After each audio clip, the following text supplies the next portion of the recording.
దుస్సంఘటనే మనం కొద్ది రోజుల క్రితం చూసాం. మేము ఒక్కటే అడుగుతా ఉన్నాం, మీరు గనక అది వ్యూహాత్మకంగా కాకపోయినట్లయితే ఏ రకంగా మీరు అన్ని రాళ్ళని మీ ఇళ్ళ దగ్గర పెట్టుకొని ఉన్నారని చెప్పి ముష్కరులను ప్రశ్నిస్తూ ఉన్నాం. ఒక్కటే హెచ్చరిస్తూ ఉన్నాం, ఈ దేశంలో నడిచేటటువంటిది అంబేద్కర్ రాజ్యాంగం తప్పితే మీరు అనుకున్నటువంటి షరియా ప్రభుత్వం కాదు, షరియా రాజ్యాంగం కాదు. ఎవరైతే ముస్లింలు ముష్కరులు ఈ రకమైనటువంటి దాడి చేశారో వారందరికీ కూడా హెచ్చరిక చేస్తూ ఉన్నాం. హిందూ సోదరులు కనుక కన్నెర్ర చేసి చూస్తే రాయచోటులోనే కాదు, ఈ దేశంలోనే ముస్లిం ముష్కరులందరూ కూడా తరిమి కొట్టి ఈ దేశం నుంచి మిమ్మల్ని మళ్ళా ఎక్కడి నుంచి అయితే వచ్చారో ఆ ప్రాంతానికి తరిమి కొడతామని చెప్పి హెచ్చరిస్తూ ఉన్నాం.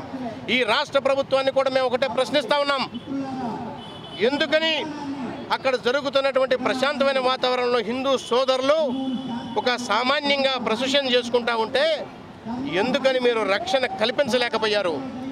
పోలీసుల మీద, అక్కడ ఉన్నటువంటి రక్షణ కోసం నిలబడినటువంటి హిందూ సోదరుల మీద రాళ్లతోటి దాడు చేస్తూ ఉంటే ఎందుకని మీరు వారందరినీ కూడా రక్షించి ఎవరైతే దాడులు చేశారో వారందరినీ కూడా తక్షణమే అరెస్ట్ చేసి లోపలికి ఎందుకు వేయలేకపోయారు?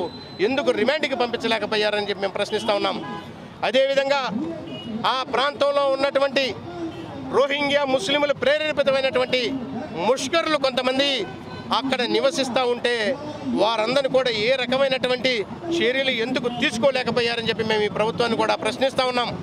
అదేవిధంగా మేము ఈ ప్రభుత్వం ఒకటే విజ్ఞప్తి చేస్తున్నాం, ఎవరైతే ముష్కరులు దాడిలో పాల్పడ్డారో వారందరికీ కూడా రాష్ట్ర కేంద్ర ప్రభుత్వాల స్కీమ్స్ ప్రకారంగా వచ్చేటటువంటి ప్రతి ఒక్క బెనిఫిట్ని కూడా రద్దు చేయాలా, వారికి సభ్యత్వాన్ని కూడా ఈ దేశ పౌరసత్వాన్ని కూడా పెండింగ్లో పెట్టాలని చెప్పి భారతీయ జనతా పార్టీ తరఫున, విశ్వ హిందూ పరిషత్ తరఫున మేమందరం కూడా కోరుకుంటూ మరొకసారి గనక ఇటువంటి ముష్కరులు గనక తెగబడితే మిమ్మల్ని తరిమి కొట్టేదానికి విశ్వ హిందూ పరిషత్ ఆధ్వర్యంలో దేశవ్యాప్తంగా కూడా వస్తామని చెప్పి హెచ్చరిస్తా ఉన్నాం.